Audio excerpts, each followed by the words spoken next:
नमस्कार मंडळी. तर इथे ना आम्ही चुलीवरती ना आज ना घाट घातलेला आहे की ज्वारीची खिचडी बनवण्याचा. तर ही ना पारंपरिक खिचडी आहे बरं का आणि पारंपरिक ही रेसिपी आहे.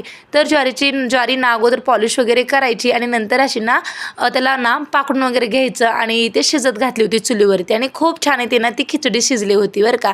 तर आत्ता इथं ना व्यवस्थित खिचडी शिजली ना एका टोपल्यामध्ये काढून घेत आहेत आणि ना त्याला मीठ, तिखट, कांद्याची पात आणि थोडासा गरम मसाला, लसणाची पात आणि गाजर, काकडी आणि वांगं असं सर्व मिक्स करून ना याच्यामध्ये ॲड करायचं असतं. तर खूप भारी लागते बरं का ही ज्वारीची खिचडी.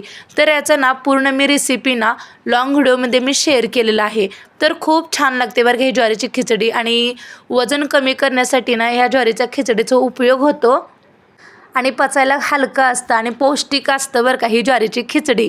आणि ह्याच्यामध्ये ना फायबर जास्त असल्यामुळे ना आपलं ना पोट भरल्यासारखं राहतं बरं का फायबर जास्त असल्यामुळे. तर ही खायला ना खूप छान आणि टेस्टी लागते बरं का आणि ही आरोग्यदायी आणि एकदम अशी ना पारंपरिक रेसिपी आहे बरं का. आणि तुमच्याकडं पण ना ही ज्वारीची खिचडी होळीच्या दिवशी बनवतात का नक्कीच कमेंटमध्ये सांगा. आणि त्रिकोणी बटनावरती क्लिक करून हा व्हिडिओ तुम्ही पूर्णपणे पाहू शकता. आजचा माझा छोटासा मिनी ब्लॉग कसा वाटला नक्कीच कमेंटमध्ये सांगा. बाय.